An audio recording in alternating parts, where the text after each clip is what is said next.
ба назари ман бошад милитсия шахсе бошад ки бояд чусту чолок ва зирак бошад ки дар ҳама ҳолат ӯ бояд омодаи кор бошад ва ба ин ҳастанд милисиёе ки ҳарбӣ ҳастанд яъне ба корҳо омода нестанд.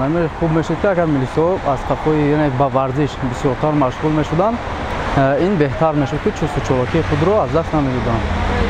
худи ҷаҳон ҳамин фарбеҳӣ худ як беморӣ мебошад ва ҳамаи шахс бояд ки кӯшиш намояд ки ҷисми худро ҳама вақт стандарт яъне ки як меъёри муайяна риоя кунанд ва он кормандони ҳифзи ҳуқуқ чӣ зан бошад чӣ мард бошад бояд ки ҳама вақт ба варзиш машғул шавад. ҳамин хел машғулиятҳо бояд ки байни онҳо гузаронида шавад то ин ки ба фарбеҳӣ оварда нарасонад. ин андешаи ман аст. شاید طرزی درست شمامین باشد. اگر هر چندی که آدم فربه و چوق مثل ما باشد این بر کارشون ضرر و خلال میرساند فکر میکنم.